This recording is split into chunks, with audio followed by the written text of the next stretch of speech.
matches to school the masses. Hello, everyone. Welcome to another edition of the Scholars of Wrestling Show, episode 202, I believe? 202. 202. I'm your man behind the microphone, Scholar Jeff. To my right is Scholar Tarek. What's up, sir? Well, hello, champ. What do you mean? What are you talking about? You're the champion, aren't you? I'm sorry, what am I? You are the reigning, defending, undisputed heavyweight champion of the Scholars of Wrestling. I am, aren't I? You damn right you are, and you start acting like it. Hey, you know what? Some of us are just more humble than the rest.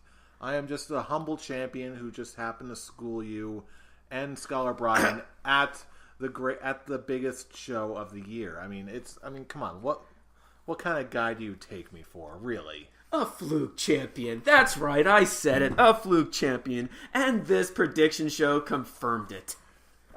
Just one prediction? Again. Just one prediction. I said it right now. Cherish it. Cherish your time with that title. Oh, I surely shall. Oh. I'll sleep with it right next to me in my bed. It's glorious. It's wonderful. You miss it, don't you? Just admit. You have no idea how much I miss it. You know, I miss sleeping with it. You know what? I do actually no, wait, I don't, because I actually still have the belt. Oh, you know what? I'm going to let you have that. Yes. You can't really take it away from me. But you know what? It's okay. I can take a lot away from you. Eventually that. Eventually is a long time, bub. But not as long as you think. I'm sorry. I'm going to keep going with this. We could keep thrashing each other. But in the meantime, speaking of big-time wrestling shows, we literally just got out of a really big one this week. As of the time of this recording, we just finished watching the Greatest Royal Rumble from Saudi Arabia. And I must say, from what I've been reading online of people's reaction, this is a very mixed show, and it's kind of hard to question why. I guess just because me personally, I'm on the side that really liked this show.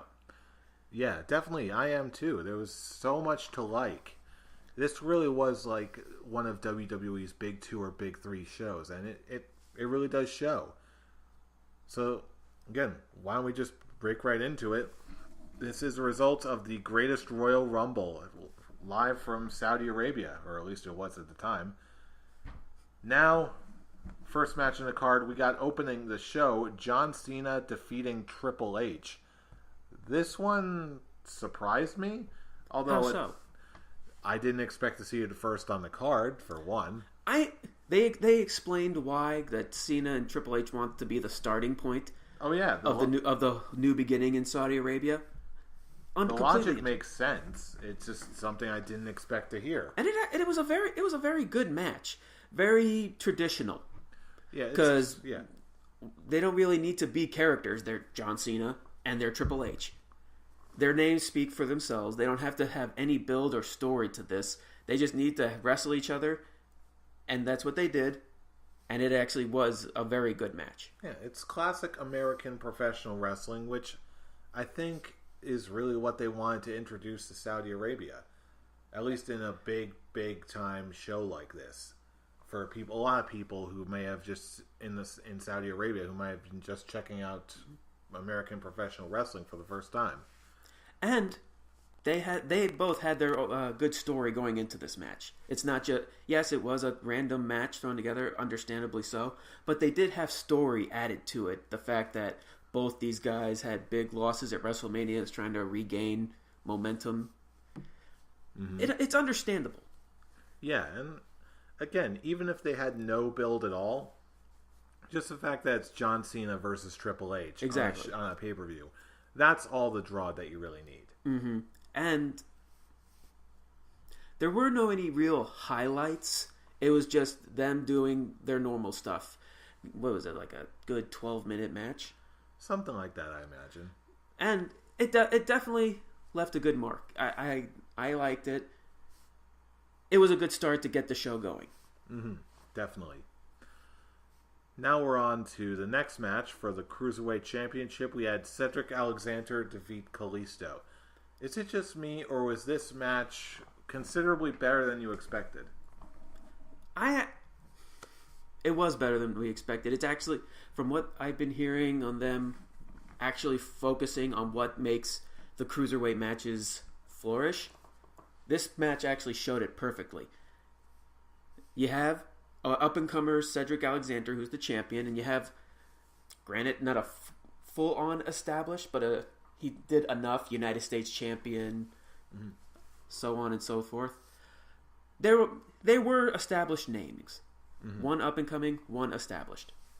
That's all they needed, and it was another reason why 205 Live is slowly getting better, because it was a very great match. They worked to their strengths on this one. I think it's also a good morale, considering there was no pre-show. They didn't just get thrown off like, oh, just the appetizer, as we always like to call it. This is taken seriously. It is an established cruiserweight championship, and that's the one thing I liked about the entire show, is that the title matches were a big deal. Oh, yeah, they were. And they were broadcasted as a big deal. Yeah, I'm still kind of, now that you mention that, I am a little curious to hear what it sounded like coming from the Saudi Arabian announcers. See what their take is on it, or at least their enthusiasm on. We'll just see how they do it. That actually would be interesting to check out. I'm sure someone on the internet will pass them along, or maybe. Wait, on the WWE Network, can you just switch over to the Saudi Arabian feed? Yeah. Yeah, you can do that. I don't know why I keep forgetting about that. But anyway, this match definitely delivered, and it's more steps towards making me really appreciate what 205 Live has to offer even more. But now, like I said, work to their strengths. Oh yeah, and it's doing wonders right now. Yes, but now we must take a little bit of time to appreciate one of the matches that really we take very, very seriously around here, and that we're personally looking forward to very much, because the Broken Kings have come to their throne. Bray Wyatt and Matt Hardy defeated the Bar to become the new Raw Tag Team Champions. I'll freely admit, Tarek, you called it before any of us. Called it at Royal Rumble, and another thing, which is the Bludgeon Brothers being SmackDown Tag Team Champions. But we'll talk about them. We'll talk about them later. I'm just talking about the fact that they won it at WrestleMania. We have a lot of stuff. We haven't recorded in a while. We have a lot of stuff to catch up on. Oh yeah. One thing I liked about this is the fact that they compared the teams. They both pretty much started the exact same way, both starting off as rivals, and now both becoming tag team champions, and they're right. True enough. And now I'm going to go back. Now I'm going to go to your episode last week. What? Oh, I was just thinking. You want what is on your mind? I have a lot on my mind going on last week. Do tell. Did you even watch the Superstar Shakeup? The what? The Superstar Shakeup episodes of Raw and SmackDown. What's a Superstar Shakeup? Oh, stop it! But man, with what you said, with thinking that this feud's gonna last for a while, man, I'm like, Jeff. Did I say that? Yeah, yeah, you did. As much as an interesting feud that they would have for a while, I'm just like, no, I don't want Sheamus. It's like, don't you remember? They got traded to SmackDown. They can do their own thing there. No, I completely forgot they got traded to SmackDown until someone, I think it was actually on Busted Open on Sirius XM, the wrestling show, Channel 93, which is awesome, by the way. Cheap plug. Yeah, please. I wish they were paying me for that. But really, that was where I actually got reminded, like, oh yeah, they got traded to SmackDown. Oops. Way to go. Ignorant. Champ. Hey, I'm still holding this belt. You haven't taken it from me yet. No one has. I'm hanging on to this bad boy, so mock all you want. Oh, I'm going to mock all I want, because that's what you and Bryan did throughout all the time as champions. So now it's my turn to fit into that shoes and just go, gee, how does it feel, champ? Only because a certain someone began their trash-talking rampage of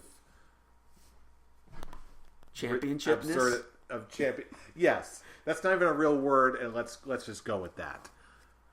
But again, it comes with the territory. But you know what? I don't even care because I love the fact that Bray Wyatt and Broken Matt Hardy are the tag team champions. As am I. I couldn't be any more happier. Matt Hardy is Bray Wyatt's savior right now. Because we've made it clear on this show, we love Bray Wyatt, we love the Wyatt family. Bray needed this. We've been saying it for a long time. Even people who are well known in the wrestling community have been saying Bray Wyatt needed something fresh. They needed, and the perfect choice was him to turn face. And what better way for him to turn face is first having a feud with Matt Hardy, and because they're so alike, of course they blended in. So that's why I made the prediction that they were going to be tag team champions. A tag team and tag team champions. And you were completely right. Because I love story. And which, even more to the story, I kind of am throwing like a little fantasy booking right now. I've made it perfectly clear on this show, whenever you and Bryan, or even some of our guests, talk about the possibility of having a physical entity being Sister Abigail, I think now would actually be a fun time to actually start introducing that as sort of a redemption story arc for Bray Wyatt. I think it would depend entirely on how they do it. Oh, of course. If they don't have the right person for it, then it could easily blow up in their face. Unless they get the right person, like, I've been checking out a lot of Su Yung matches. Like, I don't know, like, if they got someone like her, or even like Rosemary, someone like that, to really do it effectively, then maybe it would be awesome. But otherwise, leave Sister Abigail purely in the past, reference, metaphors, whatever. I'm just basically sending it as a go away, like ending the Sister Abigail story. And like the whole story, more fantasy booking is she shows up, and have it be a nice little way to insert a little fun feud with Bray Wyatt versus the Bludgeon Brothers, former Wyatt family members, former followers of Sister Abigail. And of course, Bray in the end, Bray saves them as well, because yes, Luke Harper, using his past as a guy who broke off from the Wyatt family because he knows of all the bullshit that Bray Wyatt was doing. It's just like, save us, Woken Universe. And then eventually having it all ends with Sister Abigail managing Sanity. And then Bray Wyatt versus Bray Wyatt and the Bludgeon Brothers to end Sister Abigail once and for all. That's just fantasy booking. Coming soon to comic book shelves near you. Wouldn't that be fun, though? Good storytelling. Oh, absolutely. It's just a matter of when and if they'll pull it off. Oh, this would be like long down the road. I mean, this is Bray Wyatt getting his feet back. Which, yay. Yay for Uncle Bray. Yay for Uncle Bray, and hey, I'm just enjoying the ride for as long as it lasts. Me too. Come on, you showed up at my apartment, and I'm just going, wonderful out the window. I spied down like, okay, I guess he liked the match. I did. So we're moving from one Hardy to another. Next up, we've got Jeff Hardy defeating Jinder Mahal to retain the U.S. Championship. Man, this wasn't a great match. Yes, something about this match just seemed like Jeff Hardy was missing something here. I'm not quite sure what. A good opponent. No. You know what? I'll tell you what. I genuinely want to like Jinder Mahal, but again, he's a good character. He just needs to work on some of his wrestling. People have been tending to slow down with him. Randy Orton. It's like people who we know can have great matches. Randy Orton has a good 2-month feud, maybe even more than 2 months, a good long feud with Jinder Mahal for the WWE Championship. Punjabi Prison. Need I say more? I wish you didn't. We've already made perfectly clear on that how we felt about that. Now you love it. Shinsuke Nakamura. I love it. You didn't love that. Oh, not the match. Not the feud either. It just seems to like it's whoever's working with Jinder. They just need to slow down. Jeff Hardy, we know, has had great matches in the past. And then this one, what is his move off the top turnbuckle? Whisper in the Wind? Whisper in the Wind. Wait. Okay, that one, I will admit, is Jeff's fault when he totally missed Jinder Mahal. But, seriously, Jinder, you had to try and sell it anyway. The man was already on the ground and you fell. Hey, they can't all be winners. Oh, they definitely can't all be winners. Jeff failed there and Jinder failed for just being a goob. I still think it was funny. It was funny, but it's also sad. I don't know. I'm not sure if it was just the timing of when I saw the match or the timing on the card, but I just really wasn't feeling this. I wasn't either. And now Jeff Hardy can now move on to whatever feud with Randy Orton and Shelton Benjamin. That's good. That's interesting. And now Jinder is on Raw, which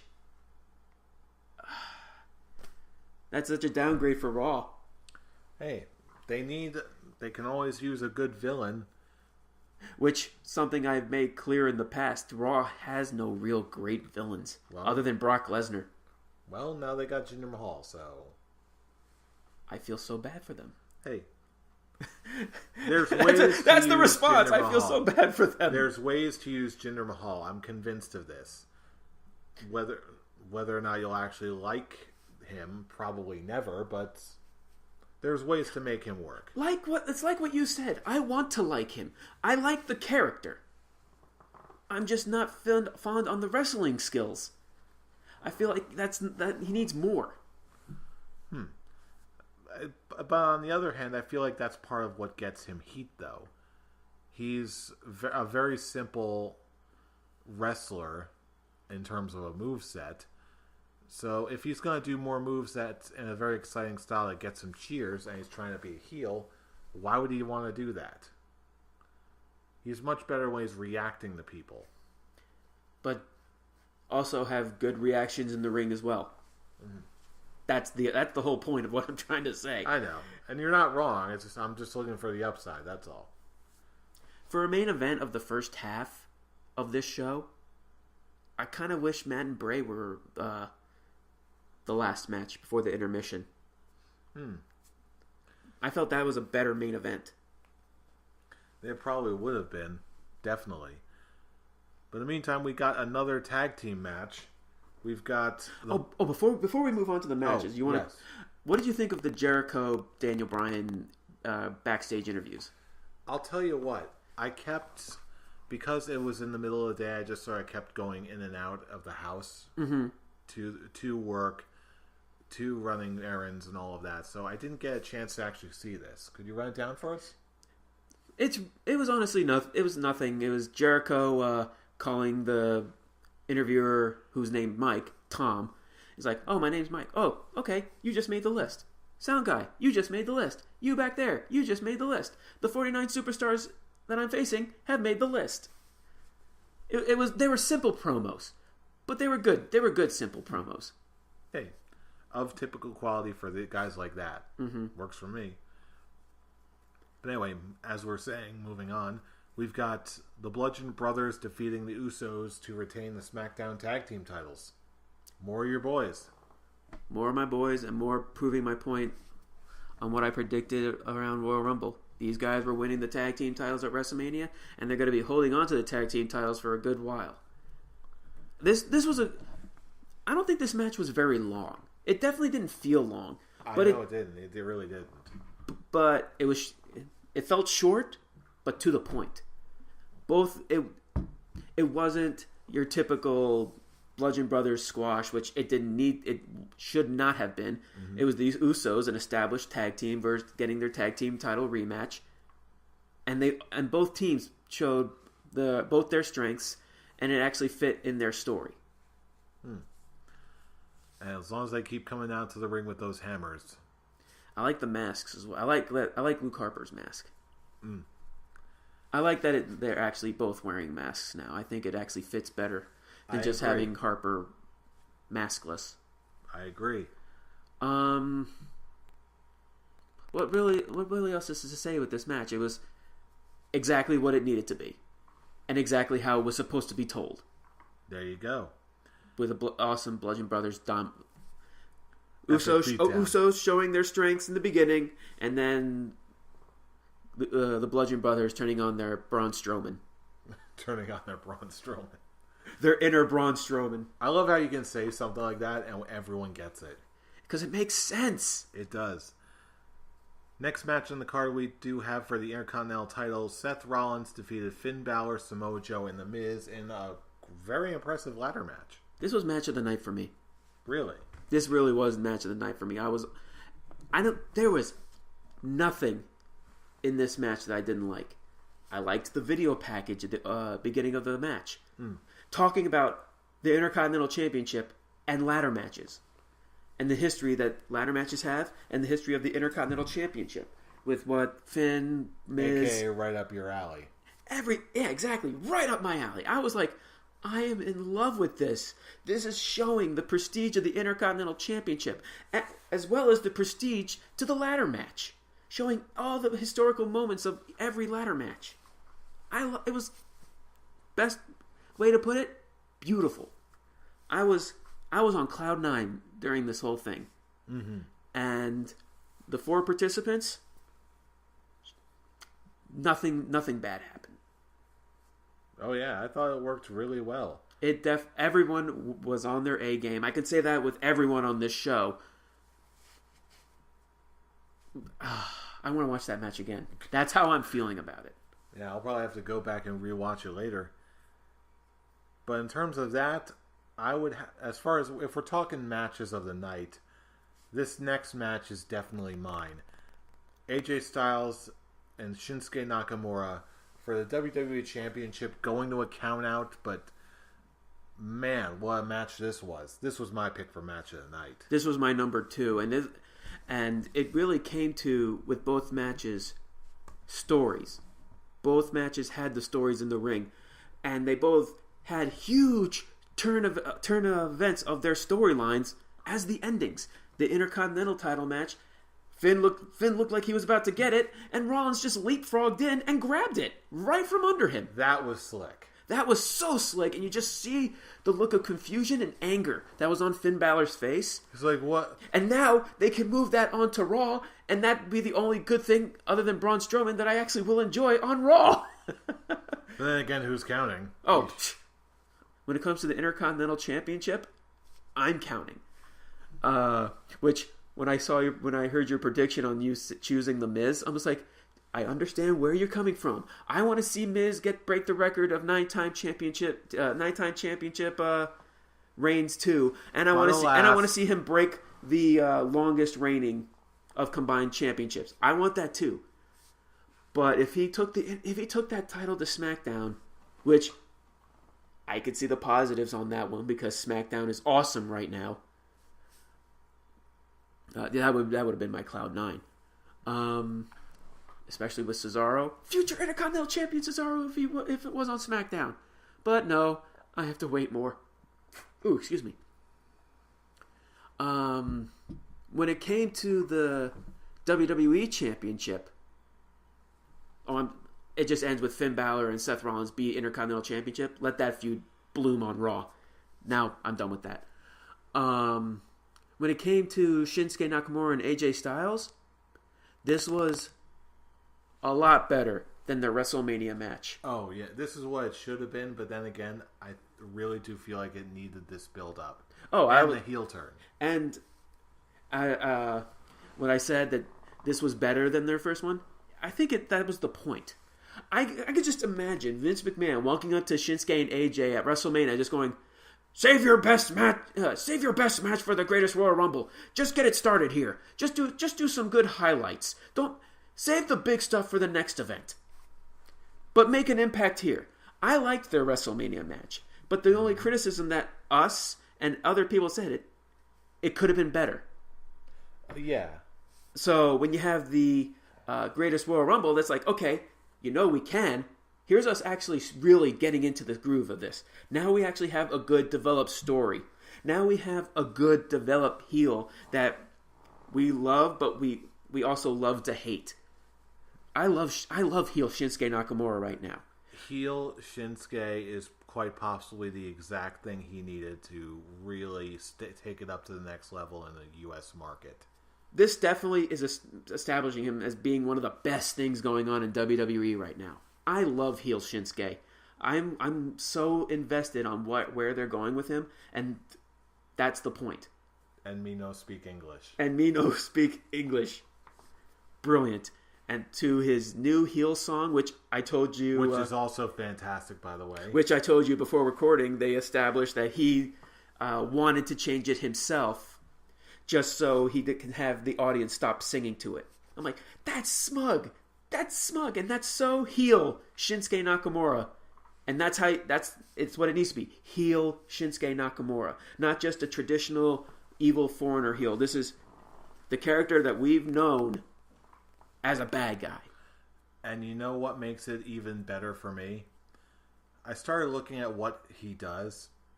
He's arrogant. He does a lot of posing. He does a lot of flying kicks to your face. He punches you in the balls. I was thinking about this, and I basically had an epiphany.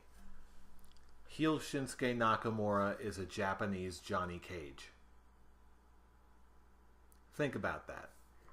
The punching in the balls, I'll give you. Leg-based offense.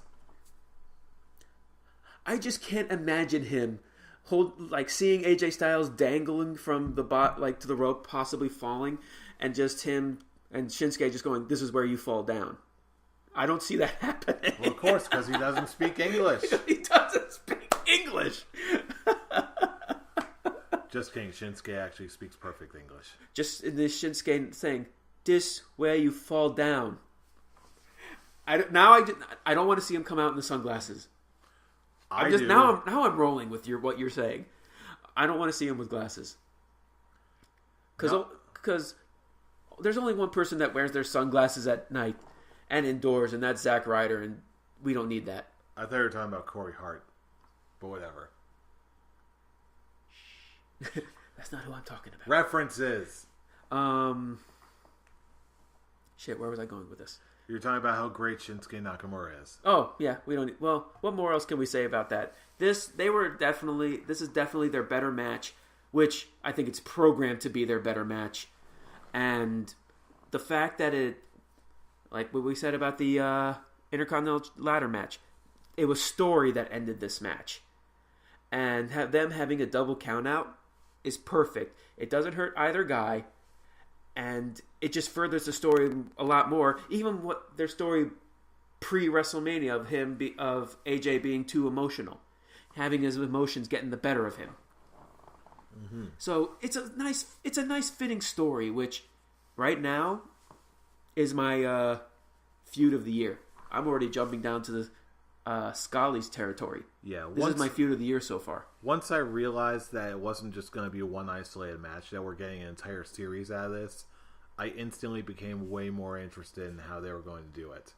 And so far, I haven't been disappointed in the slightest. That's why I said Shinsuke, heel-wise, is the best thing going on right now. Oh yes, I dig it mightily. Mm-hmm. But now, we had a bit of a reprieve. We had Undertaker defeating Rusev in a casket match, which apparently included Aiden English too.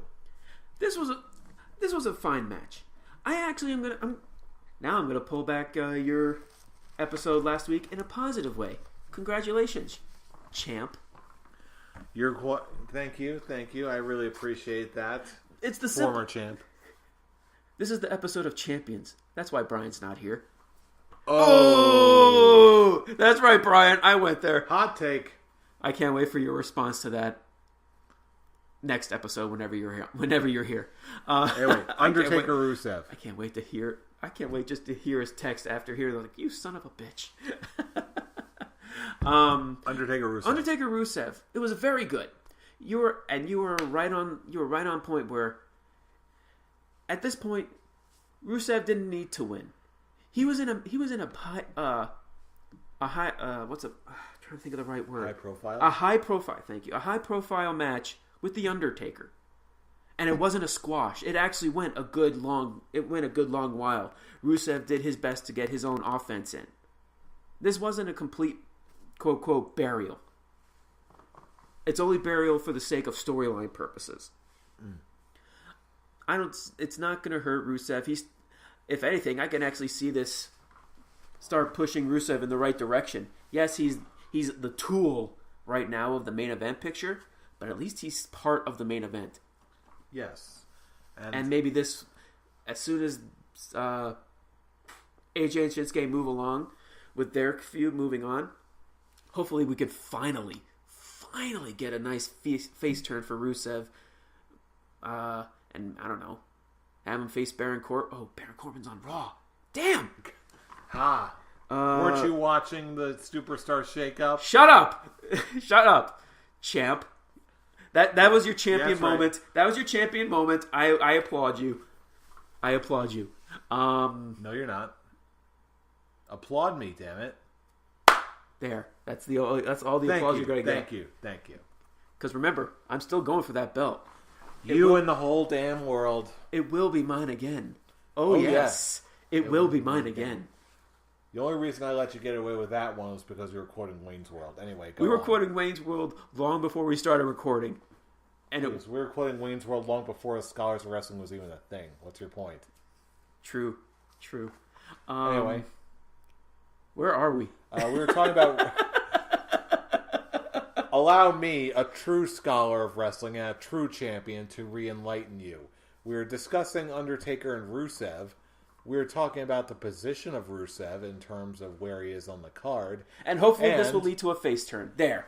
And I'm going to even go to this. Did you see the video that someone someone on the internet posted of the dinner hosted in yes, in Saudi Arabia? Apparently, some people are a little unhappy with that because it says it exposes the business and all that. And a lot of people everyone was really well separated from each other. Everyone in a feud of some kind. It was a very select group of people who were invited to this dinner, and Rusev was one of them, in company of Vince McMahon, The Undertaker, Triple H, Roman Reigns, Brock Lesnar, and then you can see right at one of the tables is Rusev. There you go. This is hopefully leading to something great for him. I hope it does. Who would you want to see him feud with if he turned face on the current SmackDown roster right now? That's a very good question. I guess I could throw that as a kind of a scholar's quick talk. I'm not sure if anyone is coming to mind. It would have to be a heel since Rusev Day is Rusev Day and all. Mm-hmm. I don't know. I'm honestly blanking right now. Give me 1 second. One. Damn, blanking out on his name. I can see him having his first rivalry with Almas. Mark Zuckerberg. What? I don't know. What's his name from NXT? The former NXT champion that lost to Aleister Black. Lost to Aleister Black? Yeah. Why am I blanking on that? Wait, that wasn't Andrade? That was Andrade Cien Almas. Huh? That was Andrade Cien Almas. Yeah. That's who I want to see fight Rusev. Yeah, that's a good solid pick. I can see that. You got nothing? Yeah. I got nothing else. Undertaker Rusev was about what I expected it to be. At least, and like I said, at least it wasn't a squash. Mm-hmm. And it was fun. That it was. These are the small things like this and Triple H and John Cena that made it feel like this was. I still kind of look at this as more because it's an event. I also look at it as tribute to the troops. I look at it as just a nice, glorified, expensive house show. And I'm not meaning it in a bad way. I'm just that's how I'm looking at it as. In tone, yes. I definitely know what you mean. where it's sort of non-canon and everyone just sort of does their own thing. Mm-hmm. I see that. Also in this case, I think that's why it's also not they're treating it seriously as an event, because it actually is progressing storylines. It does. It has its perks of being a glorified house show and actually being a legit canon show. And speaking of legit canon shows, we have another legit canon title defense. Brock Lesnar defeated Roman Reigns in a cage match for the Universal title, which the finish, again, spoilers, Roman Reigns kind of speared Brock Lesnar so hard that the two of them ended up crashing down to the floor, and Brock landed first since he speared him. I didn't like this ending. I didn't like this match. And it's not just, oh, I hate Roman Reigns, I hate Brock Lesnar. I do have my reasons. All this match was finishing maneuvers and signature moves. German suplexes, Superman punches, F5s, and spears. We've talked about this with our friends. We've talked about this on our show. We just talked about this just to talk about this. We feel that finishing maneuvers have to be protected. But if your entire match is 5 finishing maneuvers and they're just constantly kicking out of it, you're not only are you hurting the finishing move, but you're also hurting the superstar, because what entertainment are you going to get just by nothing but the same move over and over again? I have no idea.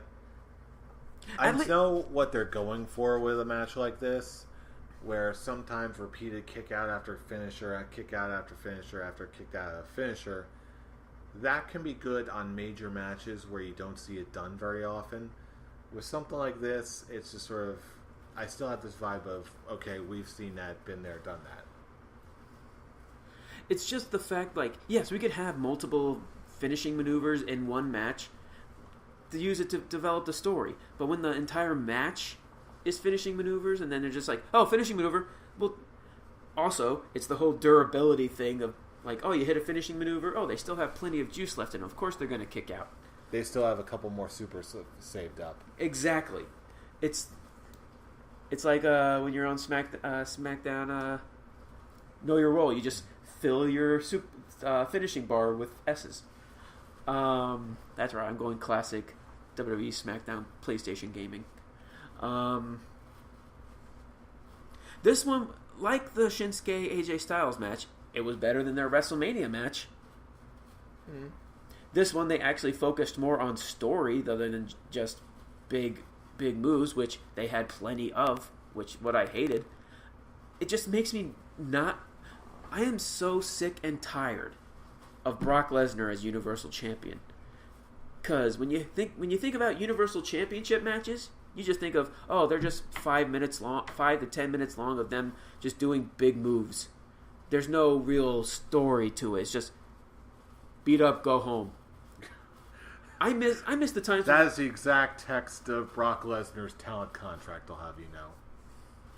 I just want Article 1, beat up, go home. I just want more.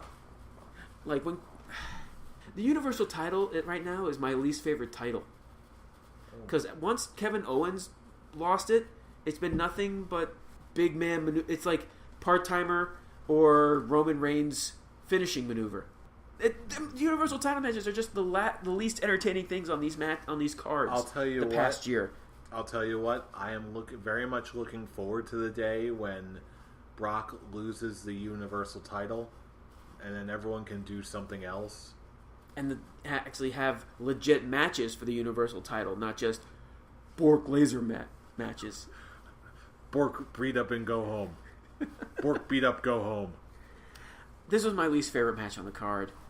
I couldn't make that any.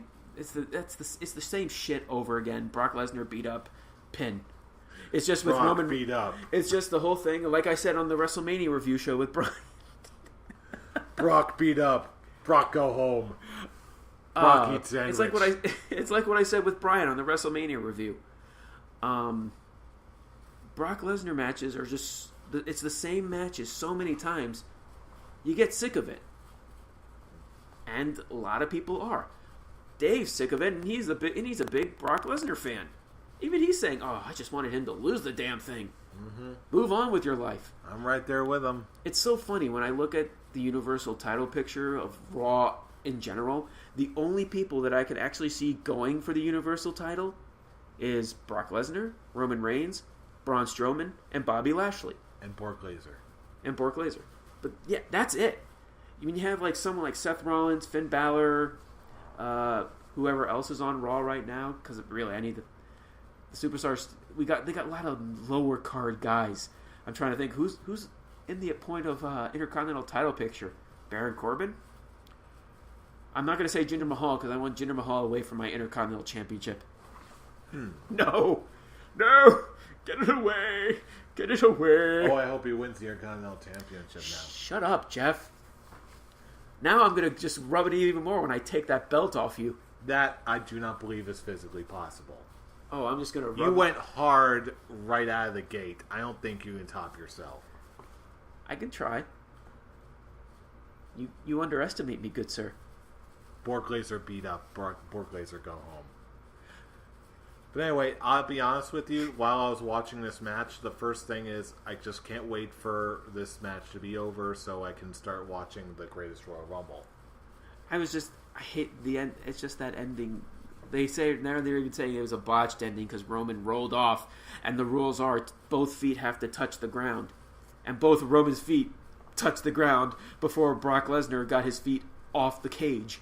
Yet they're just going, oh no, it was his back. He had to land on his back.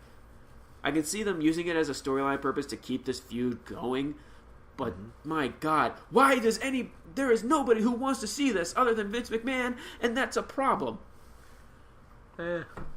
That's why I am also very happy of the Intercontinental Championship video package and talk about how prestigious it is, because that is the belt to go for, at least on Raw. With the rate they keep producing matches like that, you're definitely not wrong.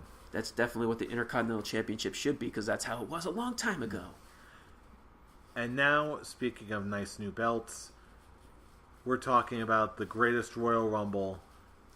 Again, spoilers if you have not seen it yet, but Braun Strowman... Really? You're calling the spoiler card now when we already talked about the rest of the card? Hey, I'm just erring on the side of caution. All right. In terms of the winner of the main event, yeah. Either way, we got Braun Strowman winning the Greatest Royal Rumble, got a nice new trophy, and a spiffy new belt. So, is he going to, defend that belt, or is it just something similar with the trophy? It's just, oh, you won it, good job, pat on the back, have a piece of gum. The way they keep playing it up, I'm kind of inclined to believe that that's not gonna be a defended title. It's just sort of a trophy you can have. Okay.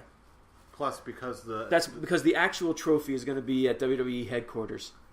And it's like, here, Braun, you can hang this at home. Mm-hmm. Hey, it all works. I am very shocked that you actually didn't choose Braun. I thought this would definitely be a match that you would choose Braun with. I don't know. I'm going to have to go back because I honestly don't know what I was thinking. But anyway, what were some takeaways from this match? I know there were a couple surprises in there. Well, Daniel Bryan. When you don't talk about Braun Strowman, you have to talk about Daniel Bryan completely destroying Rey Mysterio's longest Royal Rumble record. Which, as soon as he came out at number one, and as far as back as he was going, I was like, yeah, they're completely going to go for the breaking the Royal Rumble record. And that's a title all on its own. It certainly is. So and it's not like you God, walk away with nothing. Those scars, those yeah, spots on his chest, under his arms, my chops, yikes! Who gave that to him? Man, I'm blanking. I think it might have been Roderick Strong. Roderick, no! Oh, why didn't I get that? Oh, that was my response when I saw that he was coming out. It's like, next entrant, Roderick Strong. Roderick, no! You're gonna lose. You're not gonna win this. Oh dear! I'm surprised that hasn't picked up yet by anybody other than us. Hey, everything viral's gotta start somewhere, right? This was fun. Not the best Royal Rumble, but it definitely kept me intrigued. And I'm not going to lie. I think the whole Titus tripping, sliding under the ring, I think that was meant to happen. I don't know. I'm looking at that. I watched that video so many times. He doesn't even trip on anything. He just falls. It doesn't look like a natural fall. It looks like a well-planned fall. And I seriously doubt he would selling the slide that much if it wasn't legit. Or if it wasn't planned. I know we were talking about this before we started taping tonight, but what was the deal with that sumo wrestler? What was his name? We even looked it up. What was his name? Oh wow, I'm blanking. Like Akimi or something. Oh man, I don't know. It's gonna be a race to get to there. Race to get to Wikipedia. What was his name? Let's see. Revive. Okay, entrance. Hiroki Sumi. He was only in this match for 46 seconds, as what they say here, with Daniel Bryan's 1 hour and 16 minutes. Yeah, it was blew that out of the water. I was like, who are you? It was just. Are you a signee? Even the sound. He's a free agent. He just shows up, stares down Mark Henry, does a sumo pose, and then gets eliminated. I don't get it. That was it. It's like, that's about it. What is he a signee? They say free agent, so I guess not. So what was the point? Hell, Drew Carey did more in his Royal Rumble. Oh crap, you're right. He offered Kane $1. That's important enough. And that's important enough. That's more than this guy ever did. Where's your dollars? He didn't even really sell getting eliminated. He just... Bleh. There's no other way to do it. He says, oh yeah, I'm here, sumo. Bleh. I'm here, sumo. Man, I guess I had to throw in since Bryan's not here. Me, sumo, go home. Did leave us... The only impact that guy left was an impact of confusion. Because we're just like... Did that happen? It most assuredly did. Was that real? But oh boy, yeah. Nothing really else to talk about with this match other than just how it ended, with the final three being Daniel Bryan, Big Cass, and Braun Strowman, and then ended up being Big Cass. And Braun Strowman messing with Big Cass's balls on the rope, which led to his elimination, which led to a Braun victory, which in turn led to a victory for me in the prediction show. Yes, so congratulations for getting the most predictions right out of all of us. Just shows you how I'm on my journey to getting that title back. Okay, but when it comes to Big Cass, because this is going to be a little response to how on his promo on SmackDown, and also leading here. When it comes to a Big Cass main event push, I like it. He had a good promo on SmackDown on him, always like, from him comparing himself to Daniel Bryan. He's like, oh, I was cleared to wrestle the same day he was, but everyone's talking about him, and he once was looked at as the little guy that always got beat up, but once he became big, he became the one fighting against the little guy, but now he's the one fighting against the little guy. It kind of adds little dimensions to his character. Considering there really wasn't much before, it would still other than a step you up. Can't teach that.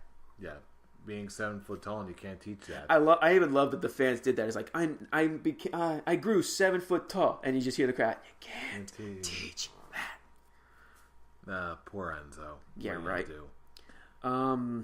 But this is a good start for Big Cass. I actually think he has a better shot of being a good main event guy compared to Baron Corbin. Because it looks like they're planning on doing the same thing with Baron Corbin on Raw, being the big guy, being the tall bully. Difference in character, but similar in overall, like overall looking at it. I hear you. But I think Big Cass has a better promo than Baron Corbin. Mm-hmm. Baron Corbin was in the match. He didn't leave an impact on me. Yeah, but then again, I feel like I've been getting enough of that from Baron Corbin in general. I feel like I need to see something different, or at least a little bit more interesting for me to get really, really invested in this. And when it comes to Big Cass, having a feud with Daniel Bryan, good start for him. Mm-hmm. I can't wait for their match at Backlash. Yeah, if nothing else, because it's different, number one. And really, Baron Corbin, wow. I'm getting sleepy. Big Cass is more interesting now on his own than he ever has been. And really, that was because of Enzo, because that was how I'm looking at with Mojo Rawley. He's still kind of stuck with Zack Ryder. How when before Big Cass got injured, he was still stuck with Enzo, and Enzo just had the Big Show to just try and build intrigue on this, but it just wasn't working because no one wants to see Big Cass versus the Big Show, especially a Big Show who at the time couldn't move that well. Now that Enzo is gone, it's a blessing for Big Cass. Mm-hmm. And I think working with Daniel Bryan, someone who knows how to work with younger talent to help get them over, it's a step in the right direction. It certainly is. And they used that to continue with this, used the Greatest Royal Rumble to continue that story, and I liked it. And Braun won. That gave me my prediction, and that gave a Wyatt Greatest Royal Rumble victory. So now that we've come home, what rating would you give Greatest Royal Rumble? Professional head rating, when it came to the show itself, Grant, it was a good show. I look at it as a success. With whatever they were going for, they succeeded on what they were doing. They definitely made this show look like a spectacle. Mm-hmm. And it's like I said before we started recording, seeing the pyro back, it's the little things. It's the little things you miss. And I definitely missed pyro. It definitely added more to the show, and I loved it. But when it came to the show as a whole, great wrestling. Everybody was on their A game. Which, it's kind of sad to say that with Brock Lesnar and Roman Reigns, but I digress. It was a great show. I enjoyed it. The U.S. title match and the WWE and the Universal title match prevented it from being goat face. So I'm going to just go very high, 4.5 full beard. I'm going to give it a full beard too. There's just... Again, this was not a perfect card, but then again, there was also way too much stuff on the card to enjoy. Between the Greatest Royal Rumble to Shinsuke and AJ again, to Bray Wyatt and Matt Hardy finally winning the titles, you'd be hard pressed to find some matches that really did not deliver as they should have. If anything, they're just okay, and that to me is a sign of a very, very enjoyable pay-per-view. You said you gave it a full beard too? I am definitely giving it a full beard as well. Is it just a normal full beard or the high? Just a regular full beard. Okay. I'm sorry. 4 out of 5, no 4.5s or whatnot. I just have to, because I feel like that has to be put in somewhere, like the 0.5s, because it was close to goat face. For me, that's how much see that too. That's how much I enjoyed the show. Oh yeah, big time. But anyway, once you've heard what we have to say, now we're tagging you in, our listening audience. Let us know what you think or thought of the Greatest Royal Rumble this week. Did the matches deliver, or was there something just lacking somewhere? Either way, no matter what you think, we want to hear from you. So drop us a line at any of the usual connections. Look us up on Facebook. Just run a search for the Scholars of Wrestling Show. If you're joining us on YouTube today, first of all, thank you. Welcome. And while you're here, why don't you give us a thumbs up, like, subscribe, all that good stuff. Or for a more up-close and personal experience, you can also follow us on our individual Twitter accounts. starting with our main page at Scholars OW for all the latest wrestling uploads and episode uploads and whatever else other fun stuff we come across. But then again, if you also want to join the wrestling conversation on Twitter, you can also check us out on our personal Twitter accounts. Fool, where can I reach you? You can reach me at the Avatarek. Bryan, our scholarly brother in arms, he can be reached at Atomic Beanpole. As well as for me, your current Scholars of Wrestling champion, you can check me out at I'm Robbie Rage. Join us all for the more fun. It's always a great time and always great live tweeting experience too. But anyway, that about does it for this week's episode of the Scholars of Wrestling show and the Greatest Royal Rumble. Any parting shots to the people at home? Thank you all for listening in, because you know who we are? We are the Scholars of Wrestling, and you have just been schooled. You're welcome. See you all next week, chums. This was a good Champions episode, champ. Yes, it was. It's a great Champions episode for champs. I've already established my feud with Bryan on this show. This is a good start for our feud. It's a good shots thrown at each other, and a promise. I'm going to pull a Paul Heyman, a spoiler that I will get that title back soon. Sooner than you think. But when? Stick around next time and find out.